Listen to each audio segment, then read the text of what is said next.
so much for joining us, Walter. I think the first question that comes to mind is, with all these postponements within sport, not just looking at football, a lot of federations will probably lose a bit of revenue over this break. How does the ministry plan to kind of curtail that? For example, football and rugby will lose millions during this pause.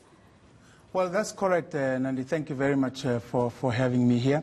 Look, obviously, it was in response to that on Tuesday when Minister convened a sectorial meeting, the first one with the arts and culture sector, and after that with the sports sector, to craft means and mechanisms to mitigate on all of these factors that you've already alluded to.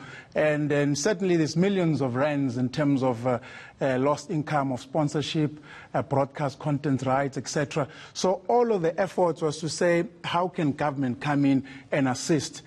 So clearly, even the move by Minister to say that should football or any other courts for that matter meet the minimum requirements, they can carry on with the event. So it wasn't just only specific to football. Speaking of the minister saying that the PSL could possibly resume behind closed doors, when the Comrades Marathon organisers said that the marathon was going to continue in June, he dubbed it an irresponsible statement. Why was he all right with the Comrades Marathon continuing, not all right with the Comrades Marathon continuing and the PSL pausing? It seemed to be a little bit of a discrepancy there. In fact, that was a principle. It's how the statement was framed, to say whatever happens, the Comrades Marathon will carry on. I think that it led sensitivity in terms of understanding what is going on in the country, to say, because what you expect is that the organizers will say, we'll consult with the federation and government to see how can we still be able to work together to get this event to carry on, instead of saying, no, things will continue as usual. I think that was what Minister was responding to, that it's not business as usual, as we know. We need to have a conversation to say, if it's to happen, can you adhere to the conditions that have been set out there? All right, now a big talking point is, of course, the Tokyo Olympic Games. As it stands, it seems like they're going to go ahead as planned.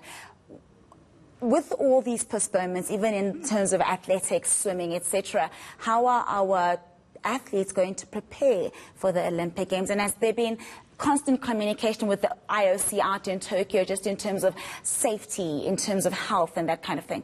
Well, there have been, and luckily in that meeting on Tuesday, we also had SASCOC represented there, and its acting president, Mr. Barry Hendricks, addressed the matter, which they are in constant communication with the International Olympic Committee and the International Paralympic Committee as well, to get guidance, because it's not only affecting us as South Africans, as you know, it's a global pandemic. So other countries are grappling exactly with the same issues. But as we sit here, we do not know for sure if the Olympics will indeed go ahead.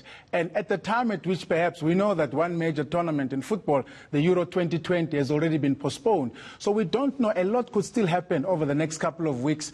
And IOC, together with the World Health Organization and actually Tokyo and Japan as a hosting country, I think they'll be able to provide guidance on that over the next couple of weeks, which in fact will help, because our athletes should actually be, in training camps now. But as we know, it's not very easy to do that. Yeah. The SASCOC elections, they were set for March 28th for a president for SASCOC. They're likely to be postponed, just bearing in mind that about 200 stakeholders need to be present for those elections. And we've heard the president say that he prohibits the meeting of more than 100 people. So with that happening, if they would get postponed, like you said, the Olympic Games, we're not 100% sure that they will continue. But going into the Olympic Games without a permanent president, it is a little bit tricky. Well, again, we don't know if the Olympics would happen as we speak. But also remember that it is also the initiative of government and Minister Nathi Mthetwa in partly implementing the Zulman Commission of Inquiry recommendation. So, in fact, the quadrennial of SASCOC is supposed to be in November. So if Minister had let things go as they were supposed to be, the election would only happen in November. But in making sure that the cloud that has been hanging over SASCOC is removed to give confidence in the public, in the marketplace, then a recommendation came, and then they had to go through constitutional amendments to make sure that it paves the way for the elections to happen. So a lot of things could still happen. I'm not sure what the report would say from SASCOC as to whether they are postponing cancelling the election based on the numbers of the delegates that they're expecting. All right, thank you very much, Walter Mokoena. I can just imagine what a busy time it is for you. Thank you so much for stopping by. That was advisor to the Minister of Sports, Walter Mokoena.